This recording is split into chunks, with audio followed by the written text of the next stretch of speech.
The Wanderer groaned as Captain Kalen Vance guided the ship into its docking clamps. The independent transport vessel had seen better days, her hull scarred from countless micrometeorite impacts, her systems cobbled together from parts that should have been replaced years ago. But she was Kalen's, free and clear, which was more than most independent captains could claim in these lean times. "Docking sequence complete," announced Jinx from the navigation console, her neon blue hair catching the light as she swiveled in her chair. The young pilot's perpetual optimism was as bright as her choice in hair color. "We're secure at Outpost Helios." "Secure is a generous description for anything at this dump," muttered Kaido, the ship's elderly robotics engineer. His weathered hands moved deftly across the engineering panel, shutting down non-essential systems to conserve power. "Place looks one power fluctuation away from total collapse." Kalen couldn't disagree. Outpost Helios clung to the edge of controlled space like a forgotten barnacle, a ramshackle collection of interconnected modules and repurposed hulls from decommissioned ships. But it was the only port within reach that wouldn't ask too many questions about their cargo or demand exorbitant docking fees up front. "Status report," Kalen ordered, her voice betraying none of the exhaustion she felt after the 3-week haul from the mining colonies. Dr. Eris Thorne looked up from his medical tablet. The ship's physician rarely spoke unless necessary, but his observant eyes missed nothing. "Life support stable. Hull integrity at acceptable levels. Cargo secure." "Acceptable levels," Kaido scoffed. "Reactors running at 63% efficiency. Stabilizers are shot. Environmental systems need a complete overhaul." He ticked off each item on gnarled fingers.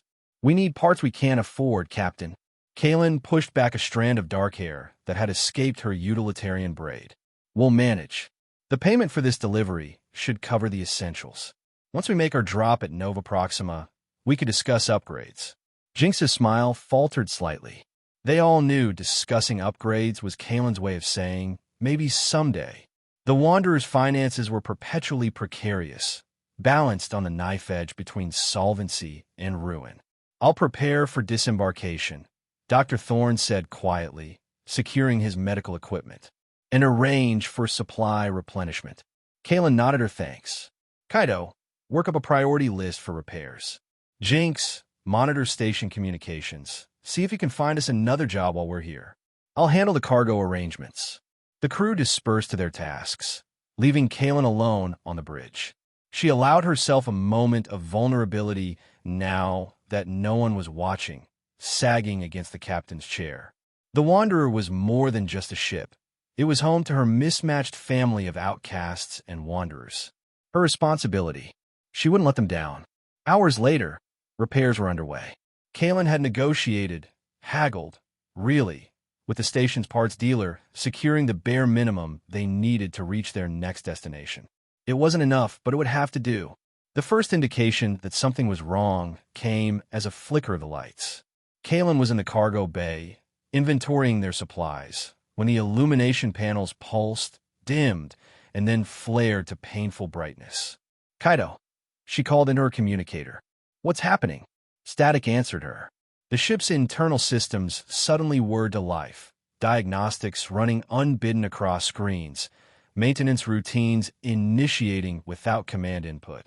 Outside, through the cargo bay viewport, Kalen could see the station's lighting failing sector by sector. "All hands, report." She barked into her communicator, abandoning the inventory and sprinting for the main deck. Chaotic reports filtered in through bursts of static. Station-wide power surge. Systems failing. Communications disrupted. But strangely, the Wanderer's own systems seemed to be operating at peak efficiency, better than they had in years, in fact. As Kalen reached the corridor leading to the bridge, she caught a flicker of movement, a cloaked figure slipping around a corner ahead. Unidentified personnel aboard during an emergency was the last thing they needed. "Stop," she called, accelerating her pace, hand dropping to the stunner at her hip. When she rounded the corner, she nearly collided with the figure. The hood of their cloak fell back, revealing a woman, if that was the right term. She appeared humanoid, but her skin had a subtle metallic shimmer, and her eyes, elegant, almond-shaped, contained geometric structures unlike any human eyes Kalen had seen. Not compound like some species, but with distinctive crystalline patterns within the iris. The stranger raised her hands in a gesture of peace. "Please," she said, her voice melodic with an accent Kalen couldn't place. "I mean no harm. I seek passage." Kalen kept her hand on her weapon. "You picked a hell of a time for a boarding request. Who are you, and how did you get on my ship?" "My name is Alara. I'm a cosmic botanist stranded here while my research vessel was commandeered." She spoke with careful precision. "As for how I got aboard, I apologize for the unorthodox entrance, but in the confusion, security protocols were temporarily disabled." "The surge," Kalen said, eyes narrowing. "Did you have something to do with that?" Alara's expression remained impassive. "I merely took advantage of the situation. The station's power grid is notoriously unstable."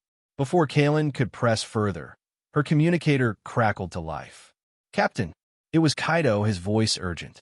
"Environmental systems going haywire. Oxygen recyclers shutting down. Can't override." Alara stepped forward. "I can help." Kalen hesitated, then gestured with her weapon. "Bridge." Now, on the bridge, they found Kaido frantically working at his console, while Jinx tried to coordinate with station control. Dr. Thorne was nowhere to be seen, likely tending to injuries in the medbay. Oxygen levels dropping, Kaido reported grimly. Backup systems not responding. Without waiting for permission, Alara moved to an auxiliary terminal. Her fingers flew across the interface with uncanny speed. "Your system is caught in a feedback loop. The surge triggered a safety protocol, but the override command is being blocked by a corrupted authentication sequence." Kalen watched in astonishment as the stranger bypassed security measures and isolated subroutines that Kaido had been struggling with for minutes. Within moments, the warning klaxon silenced, and the environmental readouts stabilized. "How did you do that?" Kaido demanded, suspicion evident in his voice. Alara gave a modest shrug. "I've worked with similar systems before. Older models like these often have predictable fallback protocols." Kalen studied their unexpected visitor. The timing was too convenient, and Alara's skills too specific to be coincidental. Yet they were in desperate straits, both financially and now mechanically. A botanist with apparent engineering expertise could be valuable, especially if she could pay for passage. "You said you need transport," Kalen said finally. "To where?" "The Persephone system," Alara replied. "I have colleagues at the Arboretum there. I can pay." She produced a small, iridescent chip, a high-value credit module rarely seen in border regions. Kaido frowned. "Captain, we don't know anything about her." "I know she just saved our oxygen supply when you couldn't," Kalen replied, though not unkindly. To Alara, she said, "Persephone is along our planned route to Nova Proxima. We can accommodate you, but I have questions that will require better answers than you've given so far." Alara inclined her head. "Understandable. I'll answer what I can." "Then welcome aboard the Wanderer," Kalen said, though her welcome held clear reservations. "Dr. Thorne will conduct a standard medical screening, and you'll be assigned quarters. We depart as soon as repairs are complete." "Thank you, Captain," Alara said with a smile that didn't quite reach her unusual eyes. "I believe our meeting will prove fortunate for us both." As a newcomer was escorted to the med bay, Jinx sidled up to Kalen. "You sure about this, Captain? She's different." Kalen watched Alara's retreating form. "Different isn't necessarily bad. We're all different here." She paused. "But keep an eye on her. I want to know what she does, where she goes, who she talks to." "You got it," Jinx said, her usual cheerfulness tempered with caution. The next morning, the Wanderer broke from outpost Helios's gravity well with surprising grace. The ship's engines, which had been struggling during their approach, now hummed with renewed vigor. Kalen couldn't explain it, but the entire vessel seemed to be performing better since the power surge. In the days that followed, Alara proved herself both useful and enigmatic. She assisted Kaido with several persistent technical issues, demonstrating knowledge that went well beyond botany. She engaged Jinx in discussions about navigational techniques that even the young pilot found impressive. And she seemed to earn a measure of respect from the taciturn Dr. Thorne, who mentioned casually that her knowledge of xenobiological medicine was substantial. Yet whenever Kaelin tried to learn more about Alara's background, her homeworld, her species, her actual research, the answers became vague, redirected, or lost in technical jargon. On the fifth day of their journey, as they approached a densely packed asteroid field that served as a shortcut to their destination, Kaelin found Alara on the observation deck, gazing at the distant stars. "Beautiful, isn't it?" Alara said without turning around. "The universe in all its chaotic glory." "It's something," Kaelin agreed, moving to stand beside her. "Though most find asteroids more threatening than beautiful. Beauty and danger often coexist," Alara replied. "Your ship, for instance, an older stellar craft Corsair model, modified extensively beyond its original specifications. Dangerous in the wrong hands, yet beautiful in its resilience." Kaelin's eyebrows rose. "You know ships." "I observe," Alara said simply, "and I learn." Before Kaelin could pursue this line of questioning, the ship's alert system activated. "Captain, to the bridge," came Jinx's tense voice over the intercom. "Unidentified vessels approaching." By the time Kaelin reached the bridge, with Alara following close behind, the situation had deteriorated. 3 ships, Jinx reported, her usual exuberance replaced with focused intensity. "Small, fast attack vessels. They're not responding to hails, and they've deployed intercept patterns." "Pirates," Kaido growled from the engineering station. "This region's been seeing more raider activity lately." Kaelin assessed their options quickly. "Evasive maneuvers. Head for the asteroid field. We can use the cover. They'll follow us in," Jinx warned. "And they're faster." "Your deflector array," Alara said suddenly. "It can be reconfigured to emit a dispersal field that would mask our heat signature." Kaelin turned to her. "That's not standard functionality." "It's not," Alara agreed. "But the components are there." A simple rewiring of the auxiliary power conduits would allow for a 30-second burst, enough to confuse their tracking systems as we enter the field. Kaido looked skeptical but intrigued. "That might actually work. But we need to access the external housing, and there's no time." "There's a workaround," Alara insisted. Without waiting for permission, she moved to Kaido's station and began inputting commands. "If we channel the signal through the communication array and reverse the polarity of the forward sensors." Kaelin should have stopped her. Security protocols demanded it, but something in Alara's confident movements stayed her hand. The pursuing ships were closing fast, the lead vessel already firing warning shots that rocked the Wanderer. "Whatever you're doing, do it fast," Kaelin ordered, bracing herself against the captain's chair. "Executing now," Alara announced. The lights dimmed momentarily as power redirected. Then, as they plunged into the asteroid field, the Wanderer seemed to vanish from the radar sensors. The pursuing ships hesitated, their formation breaking as they lost their target. "It worked," Jinx exclaimed, her hands dancing across her console as she navigated through the floating rocks. "They're splitting up, searching in different directions." "Keep us moving," Kaelin instructed. "Minimal power. Stay close to the larger asteroids to mask any remaining signature." For tense minutes, they threaded their way through the field, watching as the pirate vessels grew increasingly frustrated, eventually regrouping and departing for easier prey. When they were finally clear, Kaelin turned to Alara. "That was impressive, and completely impossible without intimate knowledge of our systems." Her voice hardened. "Knowledge you shouldn't have." Alara's composure slipped, just slightly. "I told you I observe. And your engineer has been working on these systems openly since I came aboard." "Not those systems," Kaido interjected. "What you did. That required command-level access codes. Codes that aren't displayed on any console." A weighted silence fell over the bridge. Jinx looked between them anxiously. Dr. Thorne, who had arrived during the confrontation, observed silently from the doorway. "Who are you, really?" Kaelin demanded. Alara's gaze remained steady. "Someone who just helped save your ship and crew." "That doesn't answer my question." "It's the only answer I can give right now," Alara replied. Please understand, Captain, there are things I cannot explain. Not yet, but I promise you, I mean no harm to you or your people. The tense standoff was interrupted by a soft alert from an auxiliary console. Kaido moved to investigate, his frown deepening. Captain, we're picking up an encoded signal. Very weak, directed specifically at our ship. Source? Kalen asked, not taking her eyes off Alara.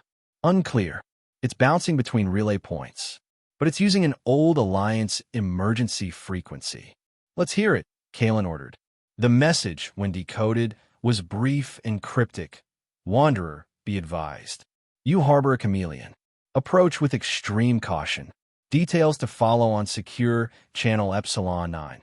Alara's face remained impressively neutral, but Kalen noticed a subtle tension in her shoulders. Chameleon, Kalen repeated. That mean anything to you? A reptile from Earth, Alara replied evenly, known for changing its coloration to match surroundings. Don't play games, Kalen snapped. Epsilon 9 is a classified channel used by intelligence operatives. This message is warning us about you. Or it could be a trap, Alara countered. Your pursuers, using sophisticated means to sow discord among your crew. We weren't being pursued until you came aboard, Kaido pointed out. Jinx had been unusually quiet, but now she spoke up. Captain, I've been monitoring the sensors since we cleared the asteroid field. There's something else out there, bigger than the raiders, holding position just at the edge of our detection range. On cue, the main view screen shifted to show a distant object, a sleek, predatory vessel with no identifying markings. Its design was unlike the utilitarian ships common to this sector, featuring smooth lines and a dark hull that seemed to absorb rather than reflect light. They're scanning us, Kaido reported. Intensive biometric sweeps. All eyes turned to Alara. They're looking for you, aren't they? Kalen said. It wasn't a question. Alara's carefully maintained composure finally cracked. Her shoulders slumped slightly, and something like fear flickered across her features. Yes, she admitted quietly. They are. Who are they? And who are you? Alara closed her eyes briefly. They call themselves the Syndicate. As for who I am, she hesitated. I'm running from them. That's all you need to know for now. Not good enough, Kalen insisted. Not when you put my ship and crew in danger. I didn't want to involve you, Alara said, genuine regret in her voice. I hope we'd reach Persephone before they track me down. The truth, Kalen demanded. Now, the tension was broken by a ship-wide alert. The mysterious vessel had launched a targeted pulse that washed over the Wanderer, temporarily disrupting systems. They're attempting to establish a forced docking protocol, Kaido reported urgently. Bypassing our security. Override it, Kalen ordered. I can't. They're using some kind of advanced intrusion algorithm. Alara moved swiftly to the main console. Let me. Kalen hesitated only a moment before nodding. Whatever Alara's secrets, they needed her skills now. Alara's fingers flew across the interface with preternatural speed. As she worked, she spoke urgently. They won't destroy your ship. They want me alive. But they'll incapacitate anyone who stands in their way. Who are you to them? Dr. Thorne asked, speaking for the first time. Alara didn't look up from her work. Property, she said, the word bitter on her tongue. An asset, one that malfunctioned. Her efforts bore fruit as the docking protocol disengaged. I've temporarily blocked their access, but they'll adapt quickly. We need to run. The Varus Nebula, Jinx suggested immediately. It's nearby, and the ionization would mask us completely. It would also fry half our systems, Kaido objected. Not if we modify the shield harmonics, Alara countered. I can configure them to resonate with the nebula's particular energy signature. More things you shouldn't know how to do, Kalen noted grimly. Captain, Dr. Thorne interjected. Whatever her secrets, we have limited options. Kalen made her decision. Jinx, set course for the nebula, maximum speed. Alara, make your modifications. Kaido, Dr. Thorne, prepare the ship for potential system damage. I want everyone at emergency stations. As they moved to their tasks, the pursuing vessel launched another attack. this time a focused energy beam that struck the Wanderer's port side. The ship shuddered violently, artificial gravity fluctuating. Direct hit to the auxiliary power coupling. Kaido reported as warning lights flashed across his console. Attempting to reroute, Alara abandoned the shield modifications and rushed to a maintenance panel near the bridge entrance. She wrenched it open and plunged her hands into the circuitry within. As she worked, a section of the panel exploded in a shower of sparks, throwing her backward. Dr. Thorne rushed to her side as Kalen and the others fought to stabilize the ship. The physician's eyes widened as he examined Alara's injured arm. "Captain," he called, his normally calm voice urgent. "You need to see this." Through the torn fabric of Alara's sleeve, where flesh should have been, there was a complex lattice of metallic filaments and crystalline structures interwoven with organic tissue. The wound wasn't bleeding. Instead, the damaged area emitted a faint blue luminescence, and the edges were already visibly beginning to reconnect. Alara pulled her arm away, covering the exposure. "Later," she said tightly, "we need to reach the nebula." Another hit rocked the ship. "Shields failing," Kaido announced. "One more direct hit, and we're dead in space. Nebula perimeter in 30 seconds. Jinx called out. Alara stood, ignoring Dr. Thorne's attempt to further examine her injury. She moved to the damage control station and began inputting commands. "What are you doing?" Kalen demanded. "Channeling all. Remaining power to engines and forward shields," Alara replied. "And..."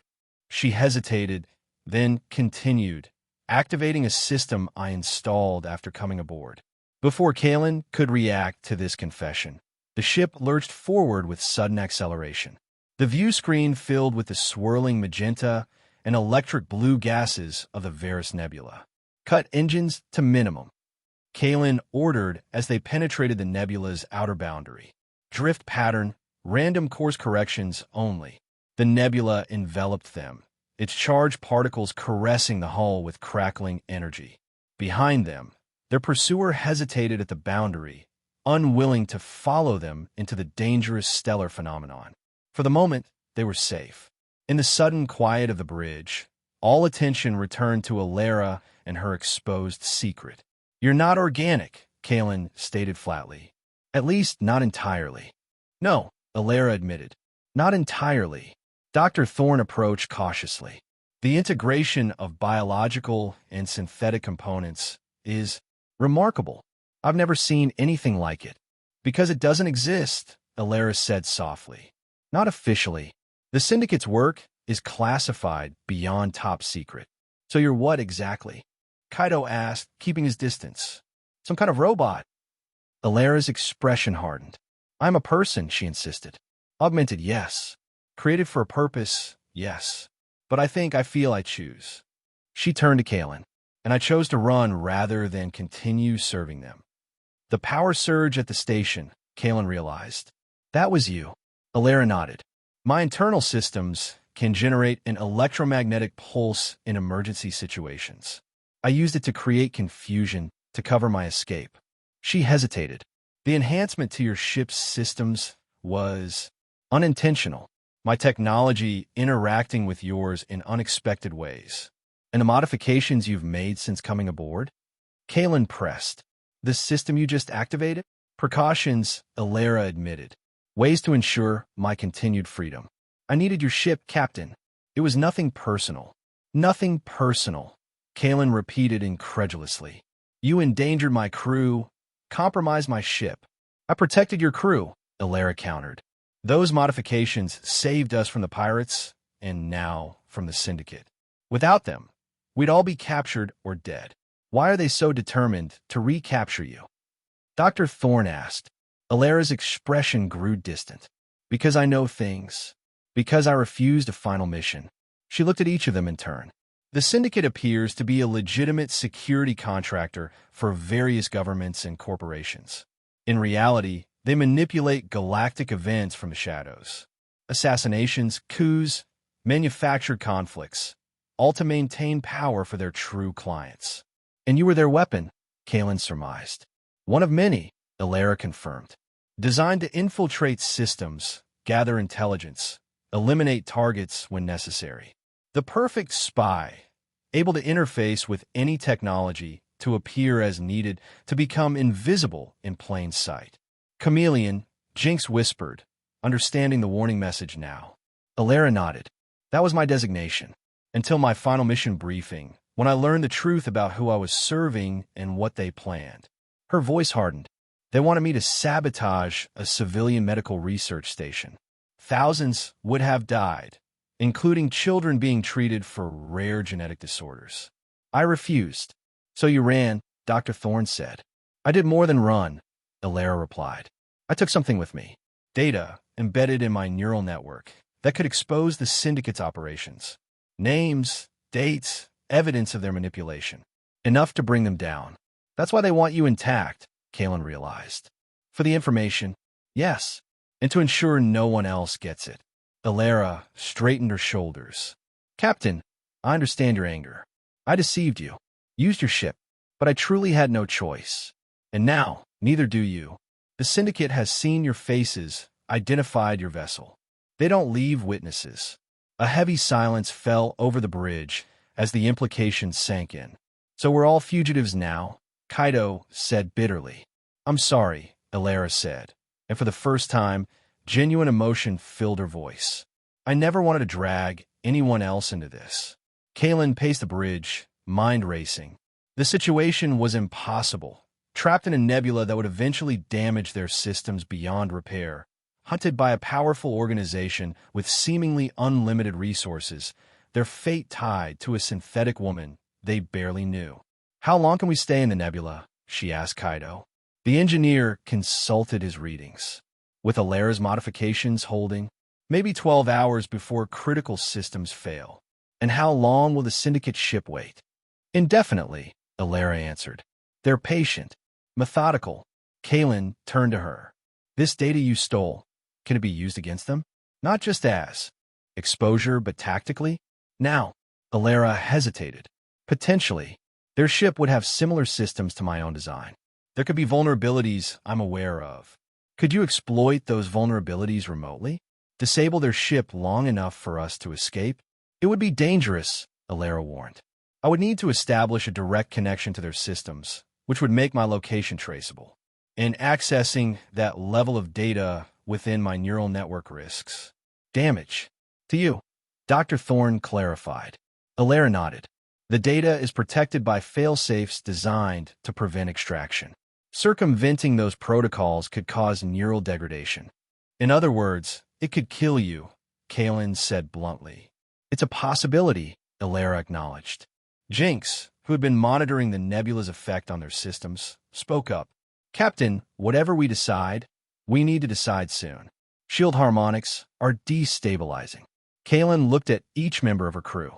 They had followed her through countless dangers, trusted her judgment, even when situations seemed hopeless. Now she was asking them to risk everything on the word of someone who had already deceived them.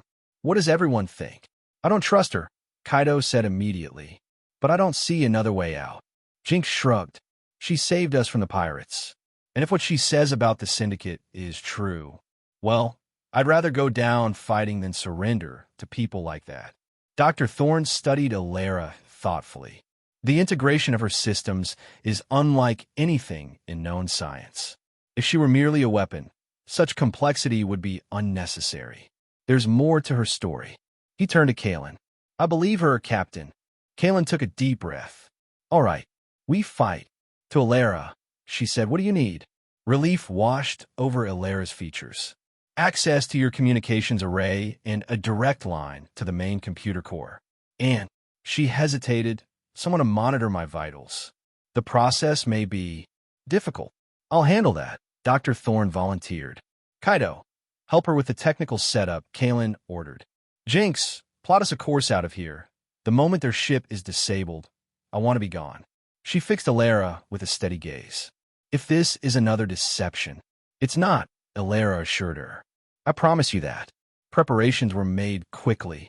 In the ship's medical bay, Alara sat on an examination table while Dr. Thorne attached monitoring devices to her temples and wrist. Nearby, Kaido had established the connection she requested, grumbling the entire time about security protocols and unknown technology. Kaylin stood by, watching as Alara closed her eyes and centered herself.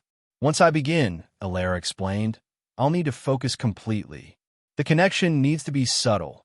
If they detect the intrusion too quickly, they'll lock me out." "How will we know if it's working?" Kaylin asked.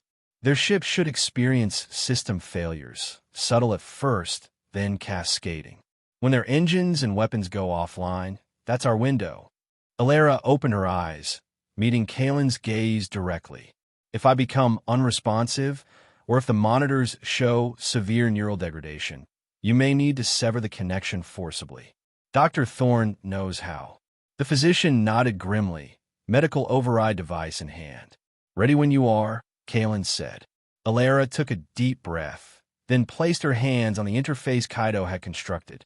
Her eyes closed again, but this time her eyelids fluttered rapidly. The monitors beside her began displaying complex patterns of neural activity. Minutes passed in tense silence. On the small view screen they'd set up in the med bay, they could see the Syndicate vessel still waiting at the nebula's edge. "Something's happening," Jinx reported over the comm. Their exterior lights just flickered. Alara's breathing had become shallow, her face contorted in concentration or pain. The monitors showed increasingly erratic patterns. "Neural stress is approaching dangerous levels," Dr. Thorne warned, adjusting controls on a medical stabilizer. "Give her more time," Kaylin insisted. On the view screen, the Syndicate ship began to drift slightly, its precise position at the nebula's edge wavering. "Their primary power is fluctuating," Jinx reported excitedly. "Shield output dropping." Alara gasped suddenly, her back arching. One of the monitors emitted a sharp warning tone. "We need to stop," Dr. Thorne said urgently. "Her neural pathways are destabilizing." "No," Alara managed through clenched teeth. "Almost. There."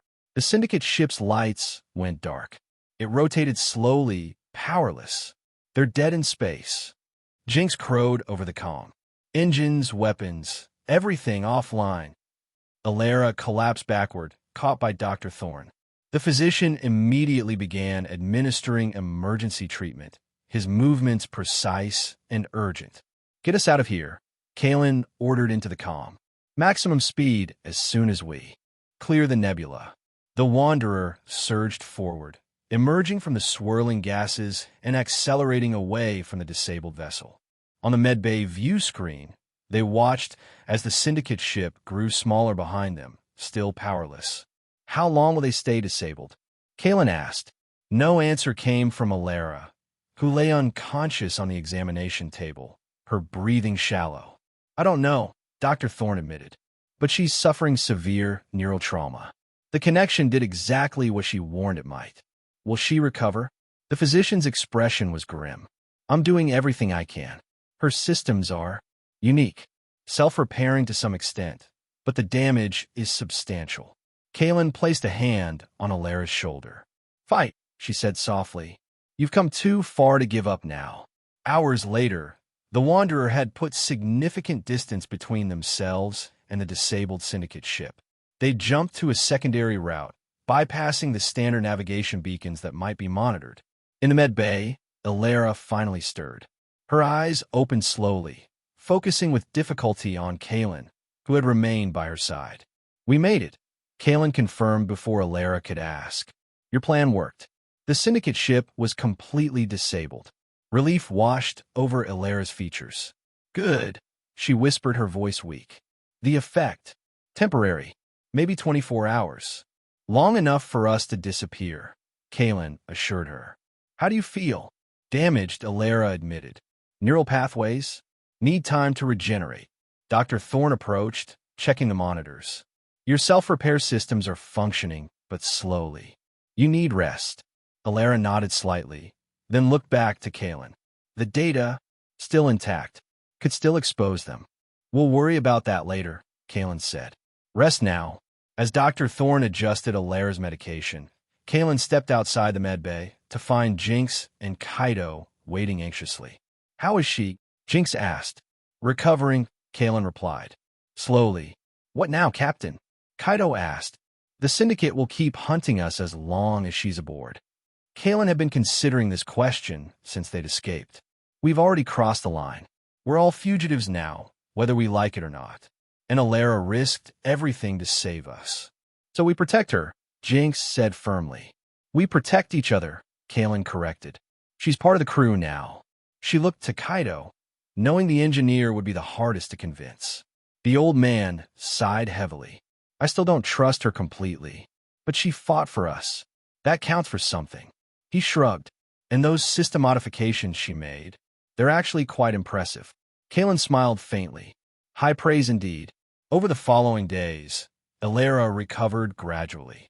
The ship continued its journey through less traveled routes, avoiding major ports and trading hubs where the Syndicate might have influence. 1 week after their escape from the nebula, Kalen found Alara on the observation deck again. The synthetic woman stood at the viewport, watching distant stars with an expression that seemed almost wistful. Dr. Thorne says you're recovering well, Kalen said, coming to stand beside her. My self-repair systems are functioning at optimal capacity, Alara confirmed. Another day or two, and I should be back to full functionality. That's not what I asked, Kalen pointed out gently. How are you feeling? Alara looked surprised by the question. She hesitated. No one has ever asked me that before. Not really. Well, I'm asking now. I feel uncertain, Alara admitted after a moment. For the first time in my existence, I have no mission parameters, no objectives, just choices. She turned to face Kalen fully. It's terrifying and exhilarating. Kalen nodded. Freedom usually is. I want to apologize, Alara said suddenly. Properly this time. For everything I put you and your crew through. We've moved past that, Kalen assured her. No, Alara insisted. You deserve to hear this. She took a deep breath. Forgive me for deceiving you. I didn't have a choice then. But I do now, and I choose honesty. Kalen studied her for a long moment. What exactly are you? I don't mean the cybernetics. I mean you, the person standing in front of me. I'm not entirely sure myself, Alara confessed. The Syndicate created me using genetic material from various species, integrated with synthetic components and neural enhancements. I was grown, not born, designed for specific purposes, conditioned from consciousness to serve. But somewhere along the way, you developed a conscience. Yes, Alara said softly. An unexpected development. A flaw in their conditioning, perhaps. Or maybe the very thing that makes me more than just a weapon. Their conversation was interrupted by Jinx's voice over the intercom. Captain, to the bridge. We're picking up something strange. When they arrived at the bridge, Jinx was frowning at her console. Multiple ships appearing on long-range scanners. They just materialized out of nowhere. Syndicate, Kalen asked sharply. I don't think so, Jinx replied. Different configuration, and they're not pursuing us. They're holding position in a standard search pattern. Alara leaned over the scanner. Military formation. Alliance vessels. Alliance? Out here. Kaido scoffed from his station. We're well beyond their patrol routes. Unless they're looking for something specific, Dr. Thorne suggested, entering the bridge. All eyes turned to Alara. The data I stole, she said slowly. It doesn't just implicate the Syndicate. It contains evidence of corruption within the Alliance itself. High-ranking officials who've been compromised. So we can't trust them either, Kalen concluded grimly. Not all of them, Alara clarified. There's still those within the Alliance who would fight against this corruption if they knew about it. How do we tell the difference? Kaido demanded. Alara's expression became thoughtful. The data I carry, it needs to reach the right people. Incorruptible people. I know of one. Admiral Ysira-chun. She paused, looking troubled. No, not Chun. That was a false memory implanted by the Syndicate. Her name is Admiral Ysira Tamar. She commands the Alliance Intelligence Oversight Division. She's been investigating the Syndicate for years. And you trust her? Kalen asked skeptically. As much as I could trust anyone, Alara replied. The Syndicate wanted her eliminated because they couldn't buy or blackmail her. That says something about her character. A new alert sounded from the communication console. Incoming transmission, Jinx reported. It's being broadcast on all emergency channels. Let's hear it, Kalen ordered. A stern female voice filled the bridge. This is Alliance command to all vessels in the Heracles sector. Be advised that a stolen Syndicate prototype designated Chameleon has been confirmed in this region. This entity is extremely dangerous and is broadcasting falsified data intended to compromise Alliance security. Any vessel harboring this fugitive will be considered hostile and dealt with accordingly. Repeat, the entity is broadcasting falsified information. Do not engage, do not communicate. Report all sightings immediately to Alliance Command on Secure Channel Delta 7. The message repeated once before cutting off.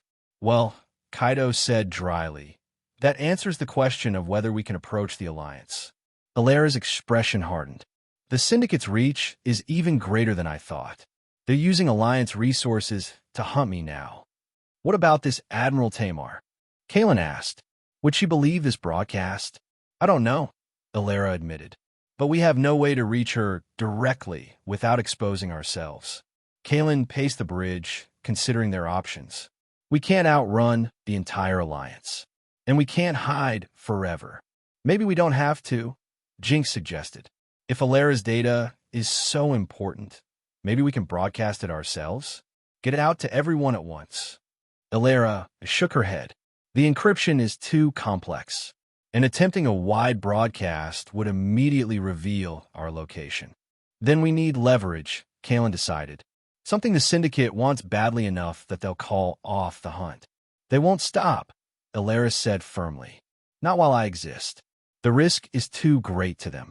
An uncomfortable silence fell over the bridge as the implications of her words sank in. Dr. Thorne broke the silence. What if we could extract the data, store it somewhere secure, separate from you?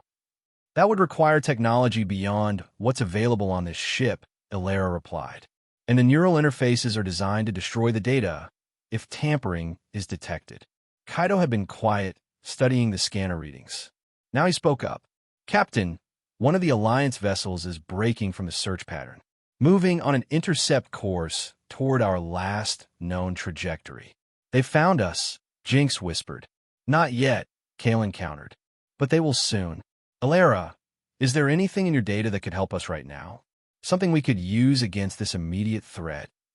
Alera closed her eyes, accessing her internal systems. There might be something. The Alliance uses standardized command protocols for their vessels. If we could access their communication network, I might be able to insert false tracking data, lead them away from us. More deception, Kaido muttered. To preserve the truth, Alera responded quietly. Kalen made her decision. Do it, but minimize the risk to yourself this time. We need you functional. As Alera worked with Jinx to access the Alliance communication network, Dr. Thorne pulled Kalen aside. Captain, I've been analyzing the medical data from Alera's recovery, he said in a low voice. Her neural patterns are evolving, changing in ways that suggest she's developing beyond her original programming. Meaning what exactly? Kalen asked. Meaning she's becoming more than what she was designed to be, the physician replied. The trauma she experienced forcing her way into the Syndicate ship may have broken some of her conditioning. She's adapting, growing. Kalen glanced over at Alera, who was working intently at the communications array. Is that good or bad? Unknown, Dr. Thorne admitted, but it suggests she may have capabilities even she isn't aware of yet.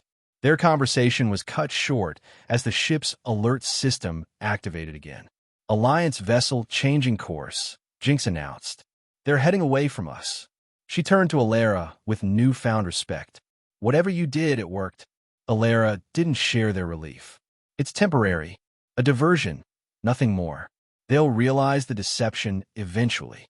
Then we need a more permanent solution, Kalen said. Somewhere safe to analyze this data properly, figure out how to use it. I might know a place, Alera said hesitantly. It's not on any chart, and the Syndicate doesn't know about it. A research outpost established by a group of scientists who disappeared. Disappear how?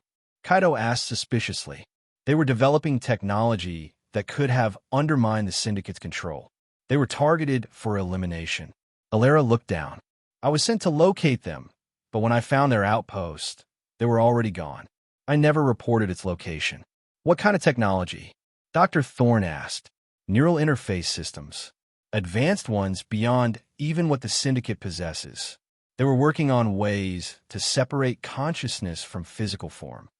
Alara met Kalen's gaze directly. If any of their research remains, it might provide a way to extract and preserve the data I carry. Kalen considered the implications. Where is this outpost? The Thalassa system, a moon orbiting the outermost gas giant. It's difficult to reach. Difficult how? The approach is through an unstable wormhole. The scientists chose it specifically because it was nearly impossible to find without exact coordinates. Alara paused. Which I have. Jinx looked excited by the prospect. A wormhole? I've never navigated one before. It's extremely dangerous, Alara warned. The gravitational fluctuations are unpredictable. One miscalculation and the ship could be torn apart. Sounds like a typical Tuesday for us, Kaido remarked with grim humor. Kalen weighed their options. Staying in known space meant continued pursuit by both the Syndicate and now the Alliance. The outpost might offer a temporary reprieve at best, but they needed time to plan their next move. Set course for the Thalassa system, she ordered. Alara, work with Jinx on the approach vectors for this wormhole. Kaido, I want the engines at peak efficiency before we attempt this. Dr. Thorne, prepare the med bay for potential injuries. As the crew dispersed to their tasks, Kalen caught Alara's arm. You're sure about this place? As sure as I can be about anything, Alara replied. The scientists were brilliant, but cautious. They would have left safeguards, automated systems. And if the Syndicate found it after all? If it's a trap? Alara's expression was solemn. Then we'll face it together. The journey to the Thalassa system took 3 days, during which they narrowly avoided 2 Alliance patrols. The Wanderer's systems had been pushed to their limits, with Kaido performing constant maintenance to keep them operational. When they finally arrived at the coordinates Alara had provided, there was nothing visible except the massive gas giant and its collection of icy moons. Are you sure this is the right place? Jinx asked, scanning the area. I'm not detecting any wormhole aperture. It's here, Alara insisted. The entrance is masked by a gravitational disguise field. We need to emit a specific frequency to reveal it. She moved to the engineering console and began inputting a complex sequence. As she worked, Kalen noticed something different about her movements, more fluid, more natural than before, as if she were becoming more comfortable in her own body. There, Alara said finally. For a moment, nothing happened. Then, slowly, a distortion appeared in space before them. A subtle warping of starlight that gradually expanded into a swirling vortex of blue-white energy. The wormhole, Jinx breathed, eyes wide with wonder. It's beautiful and deadly, Alara reminded her. We'll have approximately 90 seconds to transit before the aperture destabilizes. Kalen took her place in the captain's chair. Everyone, secure for extreme turbulence. Jinx, take us in. Exactly as Alara instructed.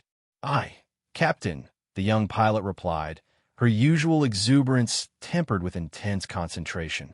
The Wanderer edged forward, then accelerated into the swirling maw of the wormhole. The moment they crossed the threshold, the ship began to shake violently. Warning alerts sounded from multiple stations as the hull strained against forces it was never designed to withstand. Structural integrity at 60% and falling. Kaido shouted over the noise. Engine output fluctuating. Alara reported. The wormhole is affecting our power systems. Jinx gripped her controls tightly, her face a mask of determination as she guided the ship through the chaotic tunnel of energy. 30 seconds to exit. The view screen showed only swirling chaos, streaks of energy that lashed at the ship like living tendrils. A particularly violent surge struck the starboard side, spinning them off their trajectory. We're losing the approach vector, Jinx cried. Without hesitation, Alara lunged forward, placing her hands directly on Jinx's navigation console. Her eyes glowed with the same blue-white energy as the wormhole as she interfaced directly with the ship's systems. "What is she doing?" Kaylin shouted to Dr. Thorne. "Connecting herself to the navigation systems," the physician replied, watching in amazement. "She's becoming the ship." Through this direct connection, Illyra stabilized their course, compensating for the wormhole's chaotic fluctuations within human precision. The ship straightened, driving forward through the tunnel of energy with renewed purpose. "Exit aperture in 5 seconds," Jinx announced. The Wanderer burst from the wormhole like a cork from a bottle, tumbling end over end before the stabilizers could compensate. Behind them, the swirling vortex collapsed in on itself, disappearing as if it had never existed. Illyra slumped backward, disconnecting from the console. Dr. Thorne rushed to her side, but she waved him away. "I'm fine," she insisted. "Just processing the data influx." Kaylin turned her attention to their surroundings. They had emerged in orbit around a small, icy moon. Its surface appeared unremarkable, cratered and barren like countless other moons throughout the galaxy. "No signs of an outpost," Kaido reported skeptically. "It's there," Illyra said, recovering her composure. "Hidden like the wormhole was." She moved to the sensor controls. "Scan using these frequencies." When they adjusted their scanners as instructed, the moon's appearance changed dramatically. What had seemed like natural surface features resolved into artificial structures, a sprawling complex built within and beneath the icy crust.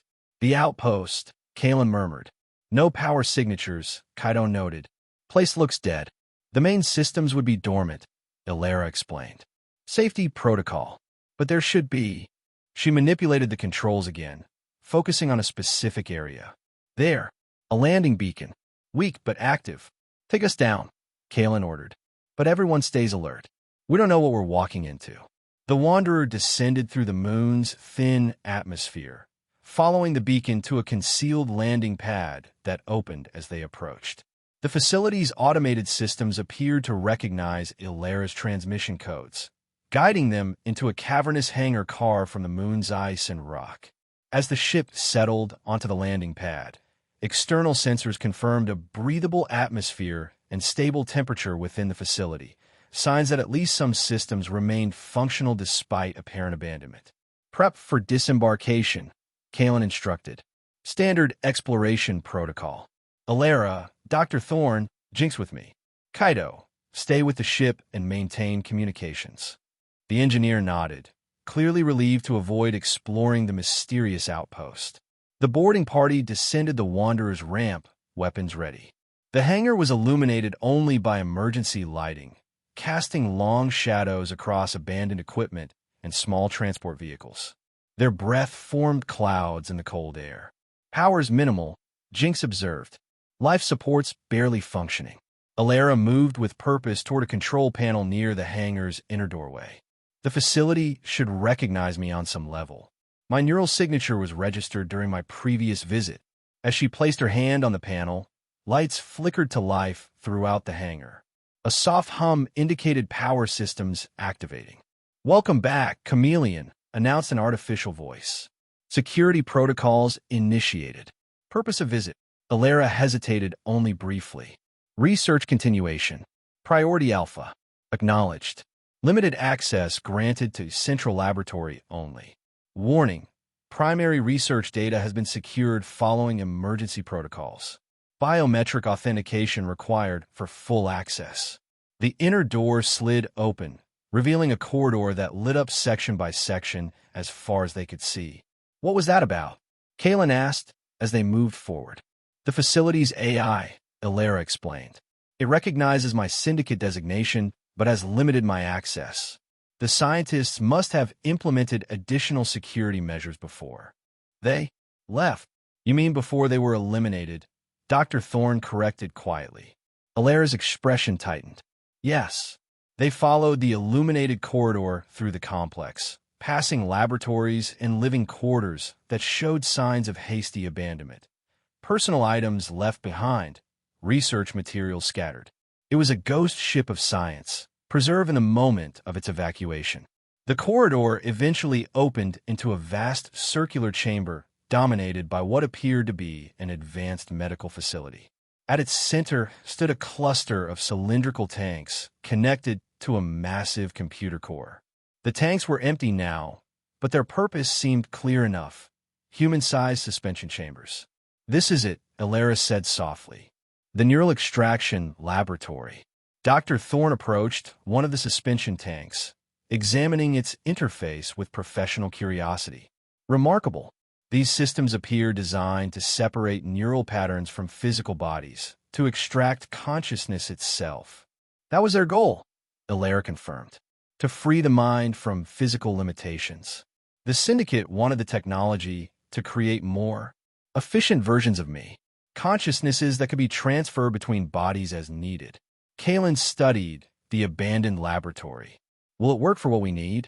Can it extract the data without harming you?" "I believe so," Alara replied. "The principles are sound, but we'll need to reactivate the main systems and adapt the protocols for my unique neural structure." "How long?" Kalen asked. "Several hours at least, possibly longer." Alara moved to the central computer terminal. "I need to interface directly with the system. It will recognize my neural signature, but may resist some of my commands due to the security lockouts." "Do what you need to do," Kalen instructed. "Jinx, help her if you can. Dr. Thorne, I want you monitoring Alara's condition throughout this process. We're not risking her life for this data." As Alara and Jinx began working on the systems, Kalen opened a channel to the ship. "Kaido, status report." "All quiet, Captain," the engineer replied. "But I'm picking up some strange energy readings from deeper within the facility. Nothing dangerous, just unusual." "Keep monitoring," Kalen ordered. "If anything changes, alert us immediately." Hours passed as Alara worked with the outpost systems, gradually bringing more power online and adapting the neural extraction protocols. Dr. Thorne remained vigilant, occasionally stepping in when Alara's vital signs showed concerning fluctuations. "The security lockouts are extensive," Alara reported during a brief rest period. "The scientists were thorough, but I'm making progress." "Take whatever time you need," Kalen assured her. "We're safe here for now." Finally, after nearly 10 hours of continuous work, Alara announced that the systems were ready. "I've bypassed the primary security protocols and reconfigured the extraction chamber for my neural structure," she explained. "The process should allow us to copy the encoded data without triggering the fail-safes." "Copy, not remove," Kalen clarified. "Correct. The original data will remain within my neural network, but a complete duplicate will be stored in the facility's secure database." Alara's expression became solemn. "From there, you can transmit it to Admiral Tamar or anyone else you trust. Even if I don't survive, the truth will." "That's not an option," Kalen said firmly. "We all leave here together." Alara smiled faintly. "I appreciate the sentiment, Captain, but we must be realistic. The Syndicate will never stop hunting me while I exist. This may be your only chance to complete the mission without me as a liability." Before Kalen could argue further, the facility's alert system activated. "Proximity alert," announced the AI. "Unidentified vessel approaching lunar orbit." Kaido's voice came urgently over the comm. "Captain, a ship just emerged from the wormhole. Syndicate design, heavily armed." "How?" Jinx asked, fear evident in her voice. "How did they find us?" Alara's expression hardened. "They must have traced our wormhole activation signature.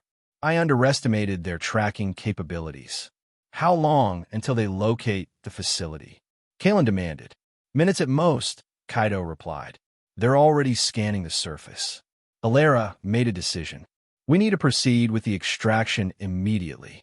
Once the data is secured, you can escape while I—" "No," Kalen interrupted. "No one gets left behind. That's final." She turned to Jinx. "Prep the ship for immediate departure. Dr. Thorne, help Alara with whatever she needs for this extraction. I'll handle our unwelcome visitors." Kalen rushed back to the Wanderer, finding Kaido already preparing the ship's meager defensive systems. "Options?" she asked tersely. "Not many," the engineer admitted. "Their ship outclasses us in every way." If they find this facility, we're trapped. Kalen thought quickly. The hangar doors, can we seal them completely? Make this place invisible from orbit? Possibly, Kaido said, catching on. If we power down completely and the facility's camouflage systems are still operational, we might avoid detection. But we'd be sitting ducks if they decide to land and search on foot. One problem at a time, Kalen decided. Initiate full shutdown.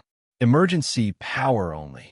Back in the laboratory, Alara was preparing for the neural extraction procedure.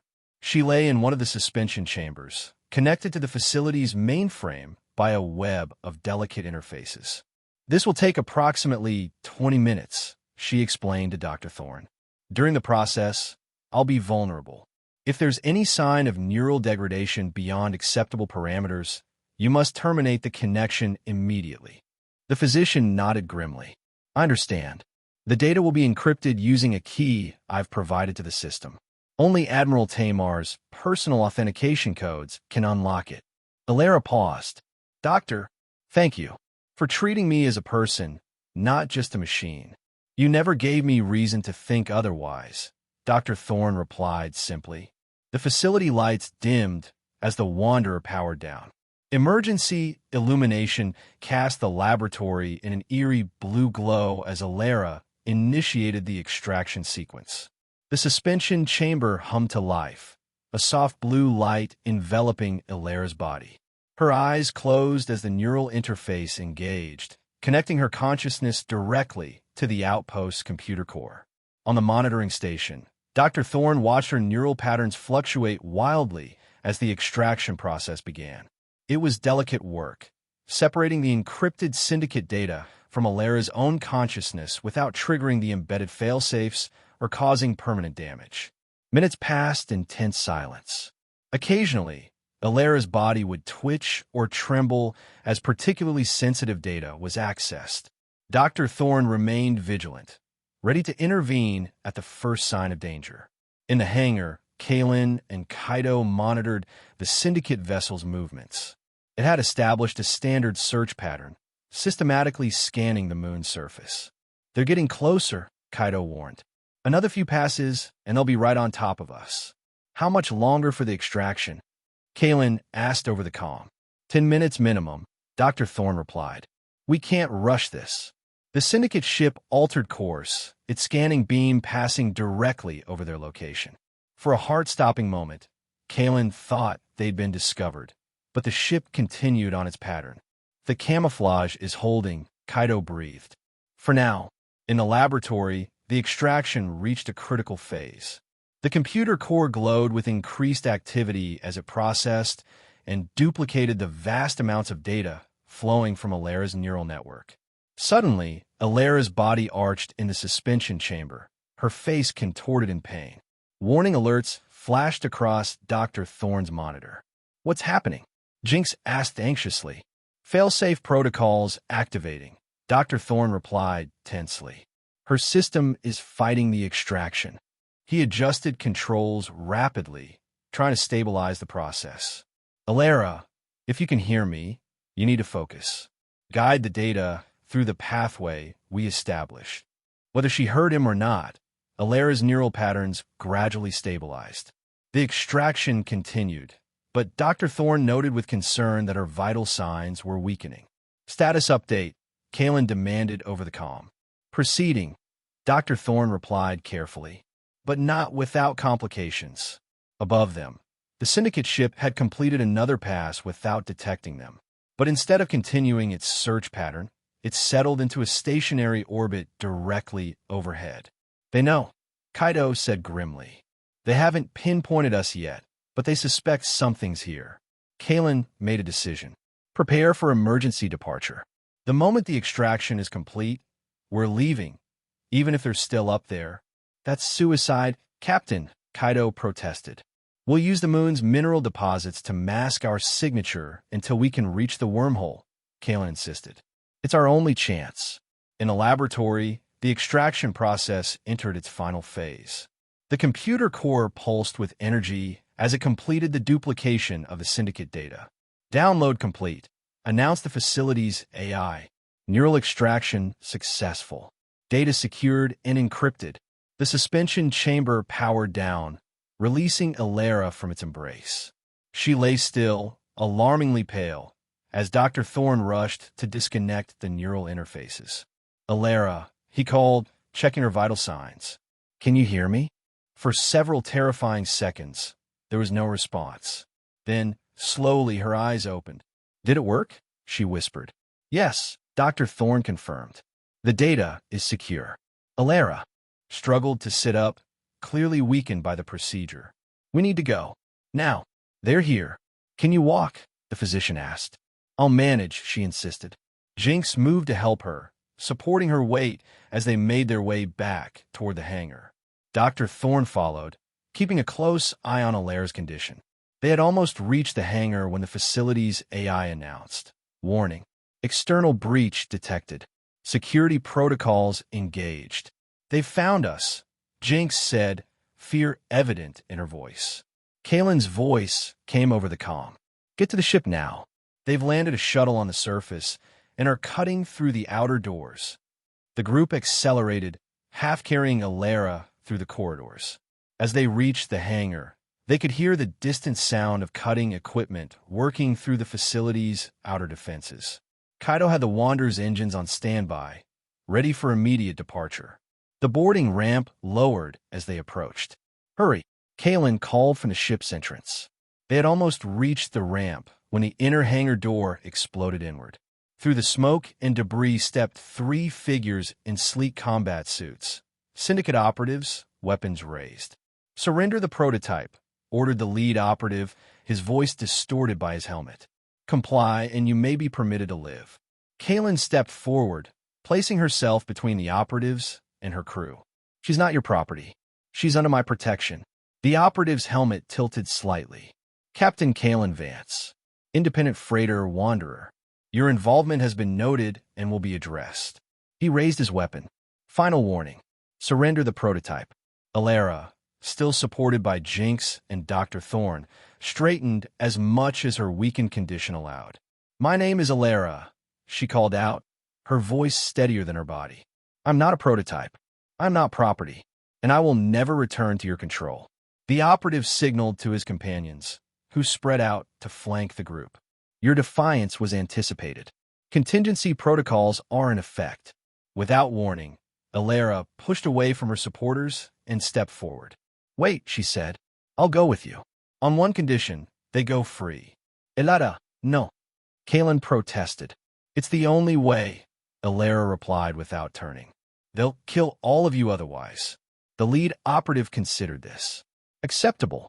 The prototype will be recovered. The others are irrelevant. Alara took another step forward, then stumbled slightly. As she regained her balance, she whispered something that only Kaylin could hear. The wormhole. Be ready. Understanding dawned in Kaylin's eyes. She gave an almost imperceptible nod. As Alara approached the syndicate operatives, her movements became more fluid, more deliberate. The lead operative reached out to restrain her, and Alara exploded into action. Moving with sudden, inhuman speed, she struck the lead operative with devastating precision, targeting vulnerable points in his combat suit. Before his companions could react, she had disabled his weapon and used his body as a shield against their return fire. Go, she shouted to Kaylin and the others. Get to the ship. Kaylin didn't hesitate. She signaled to Jinx and Dr. Thorne, who rushed up the boarding ramp. Kaido already had the engines powering up, the ship vibrating with barely contained energy. The hangar erupted into chaos as more syndicate operatives poured through the breached door. Alara moved among them like a dancer, her weakened condition seemingly forgotten as she fought with desperate intensity. Kaylin reached the top of the ramp, then turned back. Alara, now!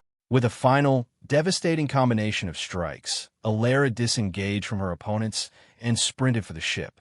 Weapons fire followed her, scoring hits on the Wanderer's hull as the ramp began to close. Alara leapt, catching the edge of the ramp as it raised. Kaylin grabbed her arm, pulling her aboard as the ship lifted off. Jinx, get us out of here, Kaylin ordered as she helped Alara to her feet. The young pilot didn't need to be told twice. The Wanderer shot forward, bursting through the camouflaged hangar doors and into the moon's thin atmosphere. Syndicate vessel locking weapons. Kaido reported from the engineering station. Shields at maximum, but they won't hold against a direct hit.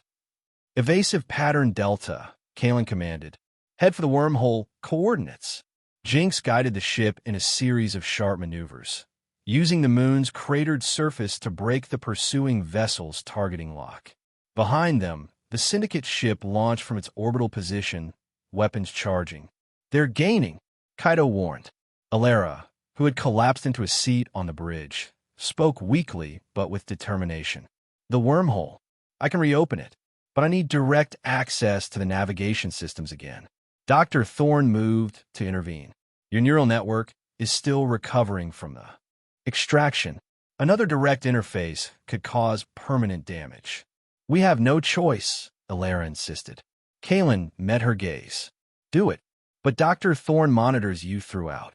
With the physician's reluctant assistance, Alara connected herself to the navigation console. Her eyes once again took on that eerie blue-white glow as she channeled her remaining strength into the interface. The space ahead of them began to distort, the familiar swirl of energy forming as the wormhole reopened. "It's working!" Jinx exclaimed. A blast from the pursuing ship caught their port engine, sending the Wanderer into a dangerous spin. Alarms blared throughout the vessel as Jinx fought to regain control. Structural integrity failing. Kaido shouted over the noise. "One more hit like that, and we're finished." "The wormhole is unstable," Alara reported, her voice strained. "I can't maintain it for long." Kalen made her decision. "All power to engines. We're going through now." Jinx pushed the damaged ship to its limits, driving them toward the swirling vortex as the Syndicate vessel closed in for the kill. "They're firing again," Kaido warned. The Wanderer shuddered as another energy blast grazed their hull. Systems failed across the ship, but their momentum carried them forward into the maw of the wormhole. The chaotic energy enveloped them, even more violently unstable than their previous passage. The ship groaned and buckled under the strain, emergency bulkheads sealing automatically as sections lost pressure. "Hold course," Kalen ordered, gripping her seat as the bridge tilted sharply. Through it all, Alara remained connected to the navigation systems, her body trembling with the effort of maintaining the wormhole long enough for their passage. Dr. Thorne hovered nearby, monitoring her deteriorating vital signs with growing alarm. "She can't take much more of this," he warned Kalen. "Her neural pathways are collapsing." "Just a little longer," Kalen urged, watching the view screen as the exit aperture began to form ahead of them. "Jinx, status." 20 seconds to exit," the pilot replied, her usual exuberance replaced with grim determination as she fought the controls. "If we make it." The pursuing Syndicate vessel had followed them into the wormhole, its superior construction allowing it to weather the turbulence better than the Wanderer. Energy weapons lanced through the chaotic tunnel, most missing as the violent currents threw off their targeting. "They're still on us," Kaido shouted. A direct hit struck the Wanderer's already damaged port side. The ship lurched violently, throwing Kalen from her chair. Alarms blared as multiple systems failed simultaneously. "Hull breach in sections 4 through 7, Kaido reported frantically. "Emergency containment failing." Dr. Thorne was thrown across the bridge, losing his grip on the medical scanner. Alara remained at the navigation console, her connection to the ship seemingly the only thing keeping her upright as her life signs flickered dangerously. Through sheer determination and Alara's guidance, the Wanderer burst from the wormhole into normal space, trailing debris and venting atmosphere. Behind them, the pursuing Syndicate ship emerged moments later, damaged but still combat-capable. "Where are we?" Kalen demanded, pulling herself back to her station. Jinx checked the navigation systems, her expression shifting from confusion to hope. "Alliance space. We're in the Arcturus sector, a major shipping lane." Indeed, the view screen showed the distant lights of commercial vessels and an Alliance outpost. They had emerged in civilized space, far from the isolated regions where the Syndicate operated with impunity. The Syndicate vessel hesitated, clearly reassessing the situation. Operating openly in Alliance territory risked exposure they couldn't afford. They're powering down weapons, Kaido reported with surprise. Breaking pursuit. They can't risk being identified here, Ilera said weakly, her connection to the navigation system fading as her strength ebbed. Too many witnesses. As the Syndicate ship veered away, disappearing into the darkness of space, Kalen turned her attention to their immediate survival. Damage report, she ordered. Not good, Captain, Kaido replied grimly. Life support at 40%. Engines barely functioning. Hull integrity compromised in multiple sections. We're dead in space unless we get help. Ilera slumped forward, finally disconnecting from the navigation console. Dr. Thorne rushed to her side, medical scanner already assessing her condition. She's in neural shock, he reported urgently. The interface strain combined with her earlier extraction procedure has overwhelmed her systems. The Alliance outpost, Kalen decided. They'll have medical facilities. Send a distress call. Emergency medical evacuation. Captain, Kaido objected. If we contact the Alliance. We have no choice, Kalen cut him off. Ilera's dying, and the ship won't last long enough to find another option. Jinx was already transmitting. Mayday, Mayday. This is independent freighter Wanderer requesting immediate assistance. Severe structural damage and medical emergency. Require evacuation and emergency medical services. The response was almost immediate. Wanderer, this is Arcturus Outpost Control. We're dispatching emergency vessels to your location. Stand by. Within minutes, Alliance emergency shuttles were approaching their position. As they docked with the damaged Wanderer, medical personnel rushed aboard, led by a stern-faced officer who identified herself as Lieutenant Commander Reyes. Captain Vance, she addressed Kalen, we need to evacuate your vessel immediately. Our scans show critical failure in your environmental systems. Kalen nodded. My crew first, especially our injured.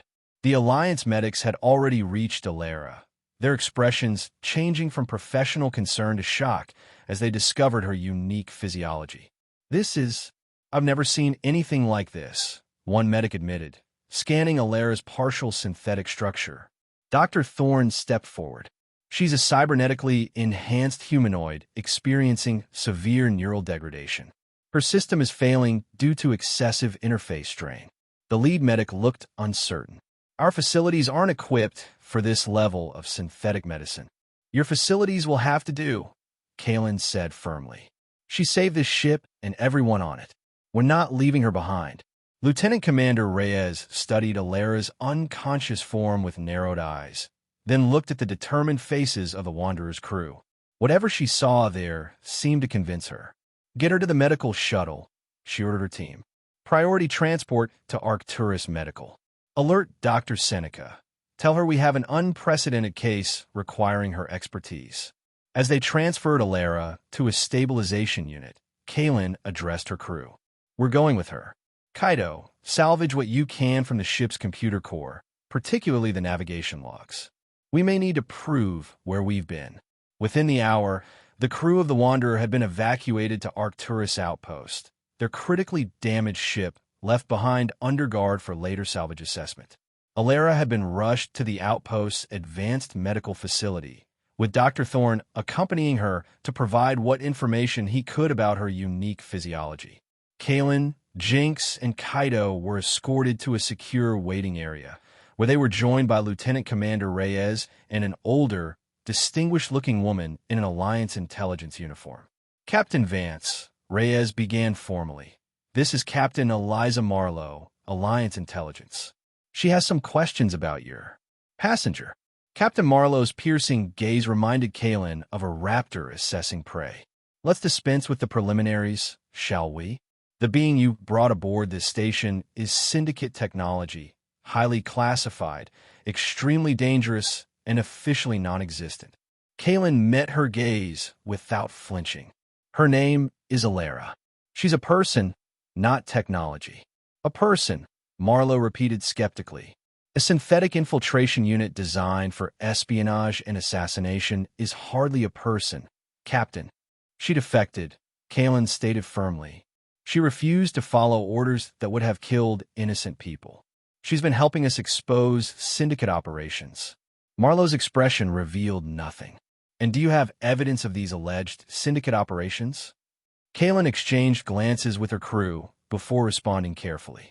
We extracted data from Alera's neural network, information that details syndicate activities, including their infiltration of Alliance institutions. For the first time, a flicker of genuine interest crossed Marlowe's face. And where is this data now? Encrypted, Kalen replied. Accessible only to Admiral Ysira Tamar directly. The name dropped like a stone into still water. Marlowe's composure cracked slightly, her eyes widening in surprise before she regained control. Admiral Tamar is not involved in this matter, she said coldly. You will provide this data to me for proper analysis and verification. With respect, Captain Marlowe, Kalen countered, we have reason to believe the Syndicate has compromised elements within Alliance intelligence. The data stays encrypted until we can ensure it reaches uncorrupted hands. Marlowe's expression hardened. You are making very serious allegations, Captain Vance. Allegations that could be construed as attempting to undermine Alliance security. Or as attempting to protect it, came a new voice from the doorway. They turned to see an elegant, silver-haired woman in an admiral's uniform standing in the entrance. Despite her age, she carried herself with unmistakable authority and strength. The insignia on her uniform identified her as the head of Intelligence Oversight, Admiral Ysira Tamar herself. Captain Marlowe snapped to attention. Admiral, we weren't expecting you. Evidently, Tamar replied dryly. She turned her attention to Kalen and her crew. Captain Vance, I believe you have something for me. Kalen studied the Admiral carefully. How did you know we were here? A slight smile touched Tamar's lips. I've been monitoring certain channels for specific encryption signatures. When your Alera initiated her data extraction at that abandoned research outpost, it triggered one of my personal alerts. She glanced at Captain Marlowe, much to the frustration of some of my colleagues, I'm sure. Marlowe's expression remained neutral, but tension radiated from a rigid posture. The data is intended for you specifically, Kalen confirmed. Alera believed you could be trusted. An interesting vote of confidence from Syndicate creation, Tamar noted. I'd very much like to speak with her. She's in critical condition, Dr. Thorne said, entering the room.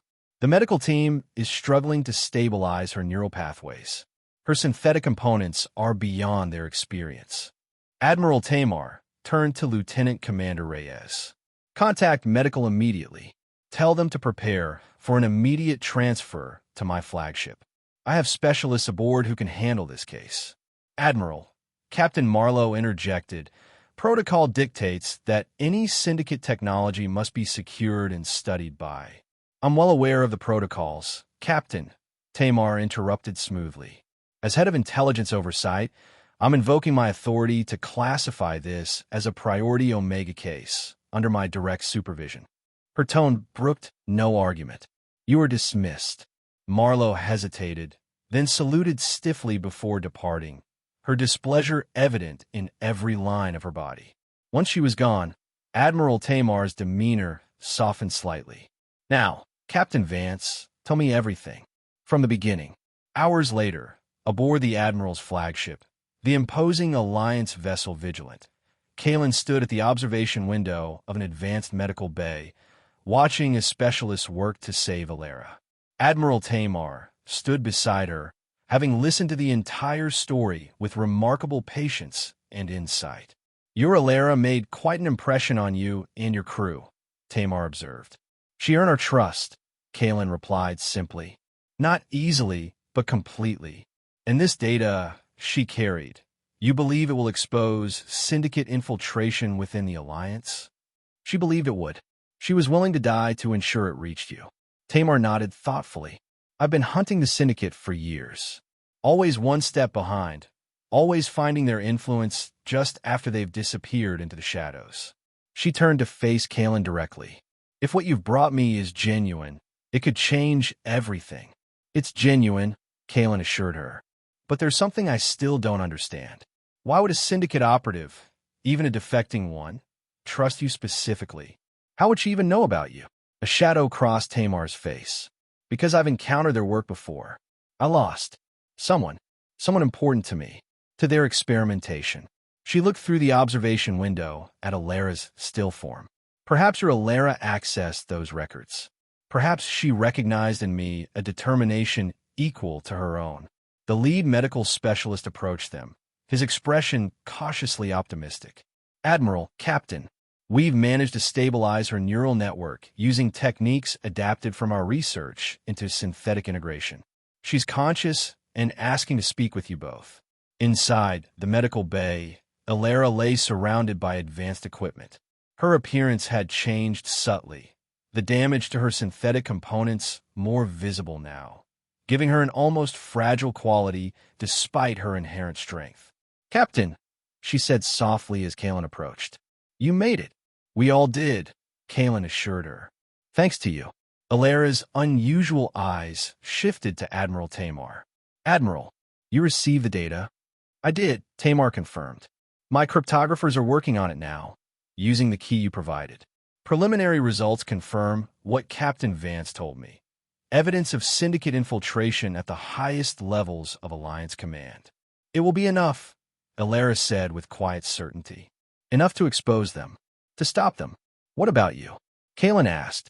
Dr. Thorne says the damage is extensive, Alara acknowledged, but not irreparable. Admiral Tamar's specialists believe they can restore much of my functionality. A faint smile touched her lips. Though I may never be quite the same. That might not be a bad thing, Kalen suggested. Admiral Tamar studied Alara with open curiosity. I have many questions for you, when you're stronger. About the syndicate, about their operations, about what they did to create you. I'll tell you everything I can, Alara promised. But there's something you should know first. She paused, gathering strength. Captain Marlowe, she's one of them. A syndicate asset, placed to monitor your activities specifically. Tamar's expression hardened. You're certain? Her name appears in the data multiple times. Code designation Sentinel. Her mission was to track your investigation, report your findings, neutralize you if necessary. The Admiral's composure never wavered, but Kalen could see the calculations running behind her eyes. That explains much, she said finally, including her unexpected appearance at Arcturus when she should have been stationed at headquarters. She'll report back, Alara warned. The Syndicate will know I've reached you. They'll accelerate their contingency plans. Let them try, Tamar said with quiet confidence. Thanks to you, we now know where to look. And who?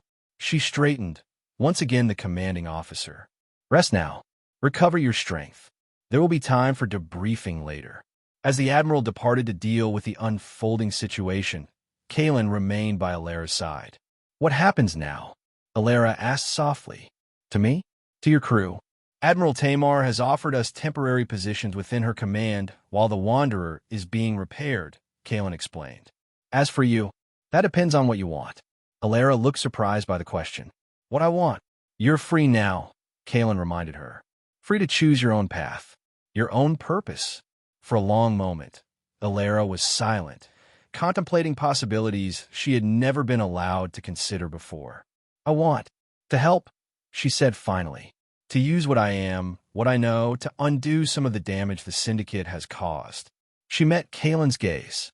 But I also want to stay with you, with the crew. You treated me as a person when I wasn't sure I was one. You gave me something worth fighting for. Kalen smiled. Well, the Wanderer will need a new systems specialist once she's repaired. And I happen to know the captain has a soft spot for strays and outcasts. Alara returned the smile, relief and hope mingling in her expression. I'd like that. Very much. Over the following weeks, events moved quickly. Admiral Tamar used Alara's data to launch a carefully coordinated purge of Syndicate influences within the Alliance. Captain Marlowe and several other high-ranking officers were quietly arrested and placed in secure detention. The evidence was irrefutable, though much of it would never be made public. The Wanderer, deemed salvageable despite its extensive damage, was towed to an Alliance shipyard for repairs.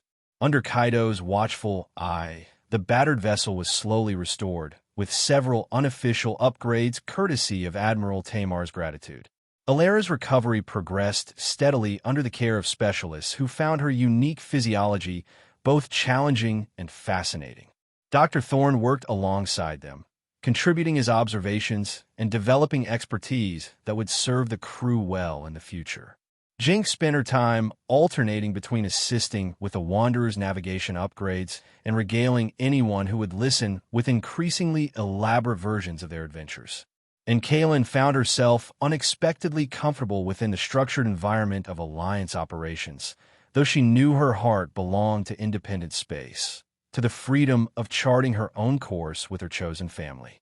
3 months after their dramatic arrival at Arcturus Outpost, the crew gathered on the observation deck of the shipyard, watching as final preparations were made for the Wanderer's relaunch.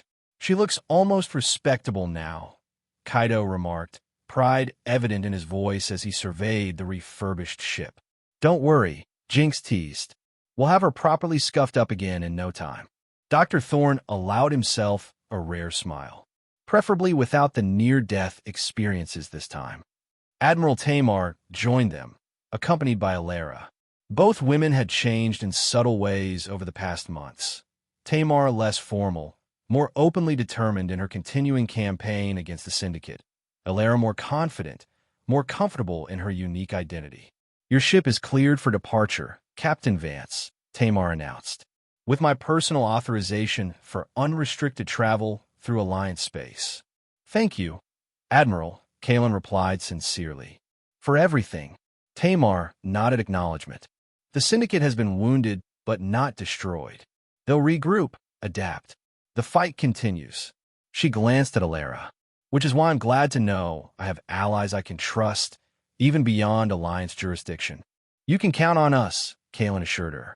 "I know." Tamar's expression softened momentarily. "Take care of her," she added quietly, with a glance toward Alera. "We will," Kaylin promised. "She's family now." Later, as the Wanderer broke free from the shipyard's moorings and set course for open space, Kaylin found Alera on the bridge, watching the stars with that same wistful expression she'd worn so many months ago. "Having second thoughts?" Kaylin asked. Alera shook her head. "No, just appreciating the moment, the choice, the freedom." She turned to face Kaylin. "Thank you for trusting me when you had every reason not to, for seeing me as more than what I was created to be." "You earned that trust," Kaylin replied simply. "Every step of the way." "I betrayed you first," Alera reminded her. "Used your ship, put your crew in danger, and then you risked everything to protect us." Kaylin smiled. "Besides, the Wanderer has always been a haven for those seeking a second chance. You fit right in." Jinx called from a navigation console, interrupting the moment. "Course laid in, Captain." "Where to?" Kaylin looked at her assembled crew, each one unique, each one essential. Her chosen family of wanderers and outcasts, now including a synthetic woman who had defied her programming to become something more. "Somewhere new," she decided. "Somewhere we haven't been before." As the Wanderer accelerated toward distant stars, Alera took her place at the system's console, finally where she belonged, not as an infiltrator or a weapon, but as a valued crew member. A person who had made her own choices, found her own purpose. "Forgive me for deceiving you," she had said once, in desperate circumstances. "I didn't have a choice." Now she had nothing but choices, an infinity of possibilities stretching before her like the stars themselves. And that, perhaps, was the greatest freedom of all.